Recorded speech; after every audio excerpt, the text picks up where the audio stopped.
the fascinating and ever-changing world of agriculture. Let's hit the road here in Georgia and meet the farmers, producers, makers, and bakers who keep us all fed and keep us coming back for more. Straight ahead at the fork in the road.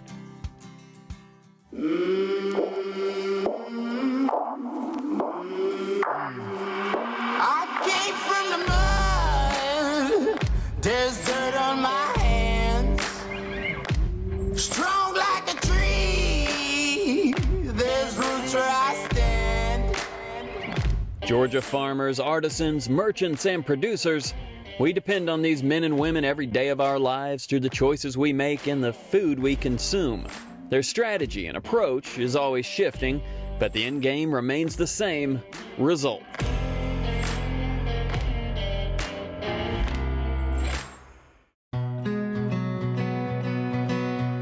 Down here, the soil is rich, fertile, and has the ability to sprout a variety of fresh, tasty results.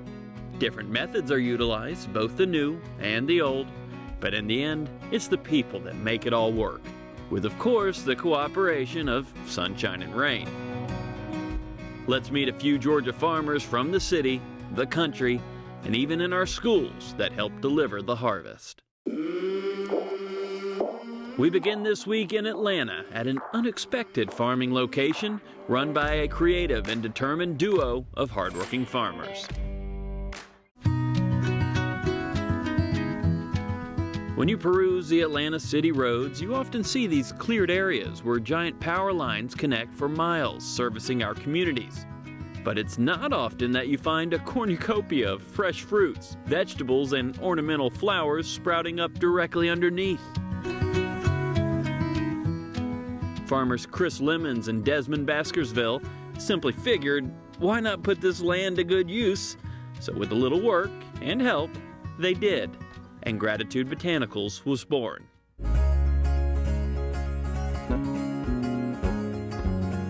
Both of us have been long enthusiasts of agriculture. We both kept home gardens.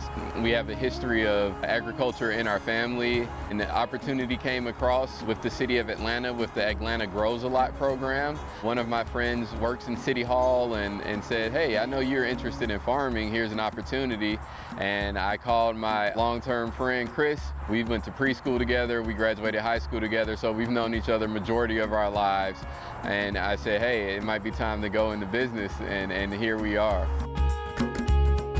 Atlanta Grows a Lot is a program with the city of Atlanta where they're trying to increase available, viable, healthy, nutrient-dense food to what is traditionally known as a food desert. Now they call them low-income, low-access areas. We have about an acre and a half or so that has been under our management for the past 3 years, and we've taken it and turned it into a lot of something.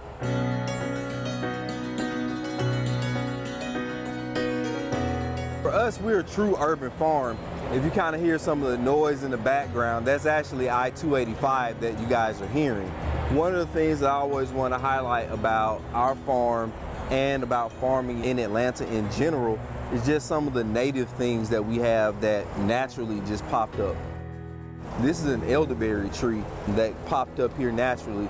On our farm, we farm in alignment with nature. So, you may look at it and see, it may look a little more weedy than you think.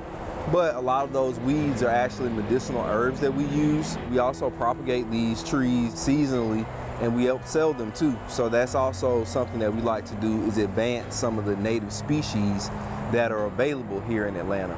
So what we have here is our Kentucky Wonder Pole beans. This is something that's really great for harvesting, number one, but it's also beneficial to our soil because it's affixing nitrogen back down into it. For us as Southern children, picking these and helping shell them and, grandma cooking them in the kitchen, it's always a great memory for me. I know people kind of fall out of love with some of the traditional vegetable varieties, but, these are ones that are super solid and that you can depend on. So you respect nature and kind of farm in alignment with it. Things like this dog fennel, they're beneficial. We have goldenrod that grows up in here, burdock. different things like that that, you know, that are medicinal herbs that people value a lot. And if you allow them to grow into natural spaces, a lot of your herbalists and things like that, they actually look forward to coming and harvesting those things themselves. Some of the fruits and things that people actually get to partake of in warmer climates, we actually have that ripen here in Georgia as well. So what you're looking at is traditionally known as a maypop, but this is actually a passion fruit, Passiflora incarnata. People, they turn them into all sorts of things, and we love the experience that we get from our customers from it because it's something that brings about nostalgia, and it also kind of acts as an educational piece for us here on our farm. Some of the other things that you may notice around our farm is that we have a lot of different butterfly species. You know, just kind of us being in a forested area and being so close to water, you know, those are some of the things that really bring me joy out on the farm. And, you know, for us to be an urban farm in Atlanta, I think we have one of the more beautiful sites in the area. Farming with a purpose and a mission. That's to educate, grow, feed, serve, and protect the history of the people of Atlanta through the art of organic urban agriculture. And to make that happen, you have to be driven, resilient, and it helps to have community support. For the city of Atlanta, we actually have a goal of 85% of residents being within half a mile of fresh, affordable food. Communities such as this one here are considered low income, low access, meaning that residents are a mile or more from fresh, affordable food. So Gratitude Botanical Farm and others like it, you know, give that access to people who may not have a grocery store or a super center or things like that in their community, but can come here and get the freshest green beans, the freshest sweet potatoes, the freshest flowers, the freshest basil. So you've got job opportunities, fresh, affordable food, outdoor weather, community building, all of those things happening here, and those are things that are pretty unique. These guys just lights out, and I would say one of the best farmers in the city of Atlanta right now. It's very interesting to see a child or something come out here and be like, wow, I've never seen a farmer, and I definitely didn't think a farmer looked like you. So we're just trying to change that narrative. There's a lot of small farms around the city that are doing the good work to try to provide people with an access to healthy, nutrient-dense food right here in their backyards. And I like to always say, if you don't buy it from us, we would rather you grow it. And so our goal is to teach people to grow their own food, and that's what we do every day.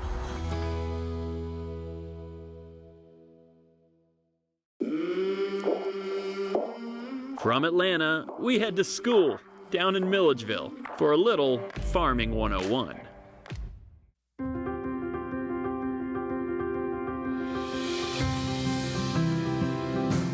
When it comes to farming, so much of what we learn in schools comes into play.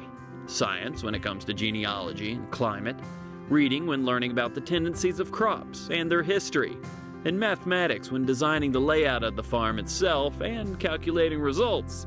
So here in Milledgeville, the Baldwin County school system has taken an educational interest in bringing the farm to the school. And what they've discovered is that they are growing more than just the crops themselves. Young minds are blossoming as well. We're standing in the middle of the Baldwin Grows Garden for Baldwin County Schools. This is located at Baldwin High School, and we have gardens in all 7 of our schools, even the primary schools, and with the little bitty kindergartners. And this came out of a partnership with many community leaders and organizations, as well as our school system. It was a desire to teach our students here, not only at the high school, but all of the schools, where their food comes from and how a working garden operates and how we can include this food in our daily diets. When they pull a carrot out of the ground, the kids get so excited because they planted that seed. So they're starting to make that connection, and we want that to start when they're kindergartners and first and second graders and go all the way through. We are also looking at how our teachers can make the learning in the classroom relevant, right? So how can we bring what we're learning in the classroom and apply it to what's happening here in this school garden? And bringing science to life has been an incredible process that we have seen evolved with our teachers. Our mission is to educate our students. We use the garden as a part of that educational process. But when I tell you it took a team to get this started, we had to reach out to everybody in order to make this happen. It takes a lot of people to grow a garden. I have learned that. This was a piece of land that was sloped all the way down like this, and there was nothing we could do with it. And we were like, we want to start a garden on it, but how are we going to do that? And so we had to call in people to grade the land. That's why you see this 3-tier approach here. On the first tier, we have all of these row beds. Kids are learning about square foot gardening. How many carrot plants can I put in a square foot for them to grow? The unique thing about the Baldwin Groves Garden is that everything you see here was donated to us. I am so thankful to be able to partner with Fort Valley State and Georgia College and all the partners, community partners, the farmers, the nonprofit organizations that have actually made donations so that we can make this a reality for our students. Take this bed, for instance. All of the wood was donated by Georgia Power.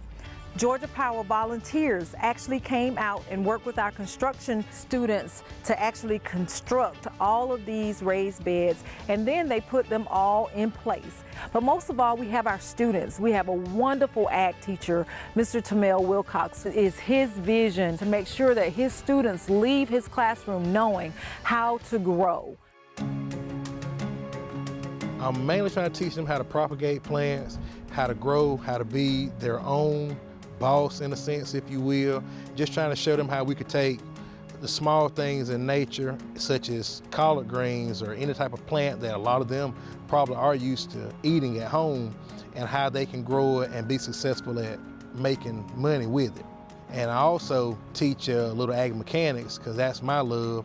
And we've been working on trailers. We redo farm equipment for different local farmers around. A lot of different farmers I've met in the time that I've been here. They've came on board and been very supportive of me and the program. This is a sign that we actually made for one of the people that work at our school, and this is going to be hung up on their door at their house. The hands-on experience that they're getting in the shop, it comes out down here because we're running lawnmowers, we're running weed eaters, we're teaching kids how to fertilize stuff, we're teaching kids safety, we're teaching them how to do a lot of things that can translocate from the classroom to out here in the lab and then into their future wherever they may choose to go. I'm in a plant science major right now at FVSU, and I'm a school nutritionist, straight from the farm, directly to the lunchroom. What I do is regenerative farming. So I come in after we harvest the greens. There's going to be a nodule like this left, and I wait a few days, and that nodule is going to turn a little lighter. If you don't take it off, it'll turn soggy and a lot of nets will come. So what we do is we take them off, like here, and it makes the plant stronger, so the plant won't actually think it's sick. The plant will actually be happy and give you more of your produce. These are my tomatoes that I'm going to start. They're actually the Cherokee tomatoes. And right here, nature decided to do a biodiversity type thing, so I decided to let it grow together. And that is the lettuce, the bib lettuce, and the tomato growing together. You have a salad happening, right? Yes, they're companion plants. And this garden has become more than just a class experiment. They are feeding the students fresh fruit and greens from this garden and local farming partners. This lettuce is what I grow in my greenhouses. It's a green oak leaf, red oak leaf, romaine, and a butterhead bib. And they got some of our seeds so they could grow the lettuce in their own towers. And then they also came and I sent some of the actual plants to go in the towers as well. I'm gonna take one of these out so you can get a good look at it. You see the root system? The roots are growing past the nail and they're growing all the way down. That's one thing I love about ag. You always get to learn how to make things a little better. This is the kale that we are featuring in our high school cafeteria on Taco Tuesday. And also our culinary class has created a nice kale salad with grilled chicken for us to enjoy for lunch later on. Collard greens, one of my favorite is collard greens. These beds were full just a few weeks ago, but we were able to harvest about 60 pounds of collard greens for one of our elementary schools and are going to use them as a part of their Thanksgiving dinner. So I can't wait to eat some fresh collard greens that came out of the Baldwin Groves garden. I bet more kids are going to eat collard greens, something that they may have been afraid to eat, or, oh, I don't want to eat the collard greens, but now they see them, you know, they're a part of growing it, so now they're probably excited to eat it. Exactly, and that is the whole message that we're trying to get across. And as a part of that process, they get excited about the food that they grew. This is my collard green that I grew, and now we're gonna taste what I grew in the garden. And then we also sell some of our produce to the community. We'll have a local farmers, school-based farmers market out here, and parents can buy fresh fruits and vegetables straight from us, right from the garden as they drive to pick up their children. The ultimate goal that we have, the dream, is to be able to produce enough fruits and vegetables that we can then give it away and feed those that are less fortunate in our community. That would be absolutely awesome.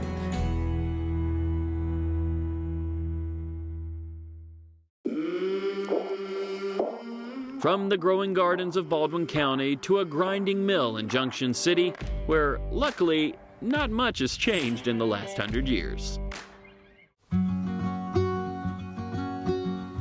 A mill has been on this land since the 1840s. And this particular mill has been grinding since 1930.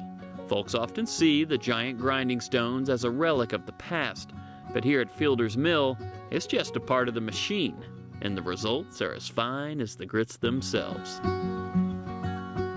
My name is Mike Buckner, and this is Fielder's Gristmill. My mother was a fielder, and my grandmother gave me the place if I would continue to call it Fielder's Mill. She didn't have any boys, so she wanted the name to continue, so I said, Grandma, I sure can do that. So she let me have the place, and I've been running the mill now 53 years. I started running the mill after my grandfather died in '65. At the time, my grandmother ran the mill and hired a man to deliver for her, and I was 14 at the time. She gave the mill to me, and I continued with the gentleman. He would do my meal route for me, but when I became 16, I had to let him go, and it's been a one-man show ever since. In the 1800s and up into the 1900s, there were grist mills pretty much all over the county and state, I'm sure. So you could almost walk from your home to a grist mill. Everything is mechanical and powered by water, a force from nature that is beautiful to witness. The millstones we have out in front of the building here came from other mills. Our stone that we're grinding on today, I know 90 years old because my grandfather could date it for me. The ones you see out front came from other mills as they deteriorated or maybe burned, and my grandfather collected those and brought them here. Mike can change the grinding results from superfine flour to cornmeal or grits. It's all about this rock grinding stone and its rotation. I'm going to raise this wooden gate, and it's going to let the water flow through the dam here through a concrete pipe into the well. That flow of water and the pressure that's going to build up in the well is going to turn the turbine. It uses a tremendous amount of water.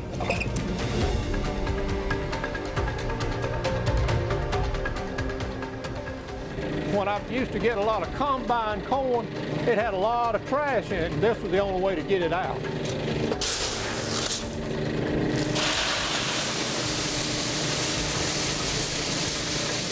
Well, we looked at the cleaner a few minutes ago and how we clean the corn, and now the corn's been brought over to this pipe, and it's a storage area so that I can let it out as we need it. And then I check it too to see if the cleaner missed anything, but I believe it did a pretty good job on this. On grits, we can grind 200 pounds probably in 30 minutes. Folks can swing by and purchase a bag of ground corn from Mike here at the mill, and some people bring their corn for him to grind. When I first started running the mill, nobody wanted grits. That was just something we did as a novelty to give away to neighbors and friends. But now, grits are one of my main products that I sell. I sell probably as many grits as I do cornmeal. Grits are coarse enough because they won't bind together. Cornmeal is more like that, a lot finer.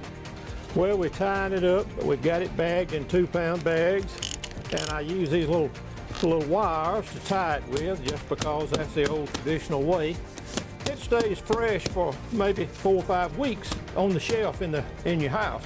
But if you want to keep it longer than that, put it in your refrigerator or freezer and it'll stay fresh forever. The place itself is amazing to witness. Not just the mill, but the entire property is a lesson in history. From this bell tower just up the hill that still boasts a resounding ring, or follow the train tracks to his personal depot, where a few locomotive rarities reside. Marietta, Georgia. He'll be the only one working? It'll be the only known running engine. There are 2 or 3 more known Glover engines, but they are just static displays. They're not operating. What year? 1916. You got a half mile of track here. Yeah, laid. I got another half a mile laid out, and I just hadn't done it. You never quite know what you're going to find when picking up a bag of grits. The fun part now is following the instructions to cook the perfect bowl of Georgia-grown grits.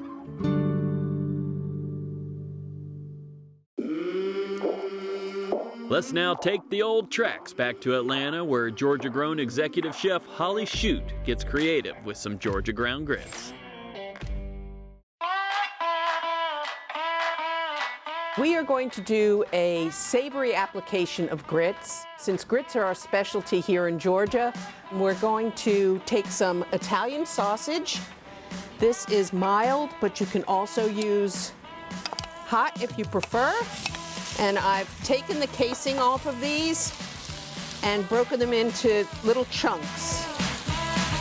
Sometimes you need to add a little bit of olive oil to get them going, and then you can decide whether you need to drain any fat off before you add your other ingredients. So this is a local olive oil. They have found that olives grow really well in South Georgia, and it has climate very similar to the Mediterranean, but I like being able to serve grits as an entree for dinner rather than just for breakfast. So now we've got that partially brown, and we're going to add the vegetables kind of in the order of how long they take to cook. So we've got a couple of cups of thinly sliced zucchini, some slivered onions, and we've got some pretty colored peppers. So we're going to just lightly season this with some salt and pepper.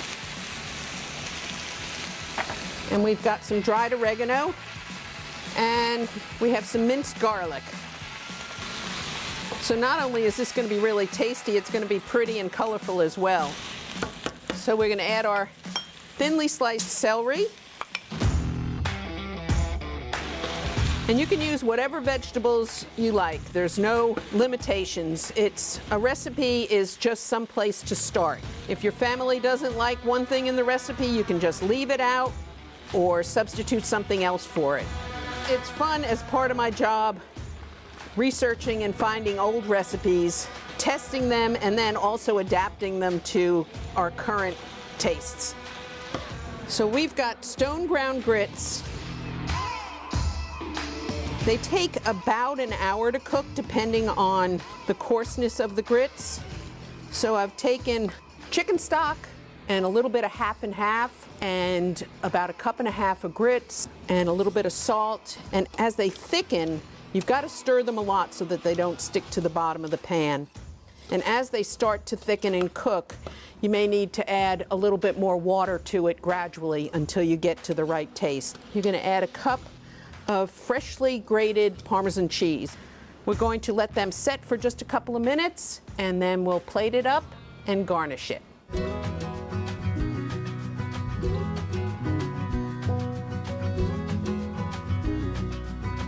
And here we have our Parmesan Georgia grits with vegetable ragu.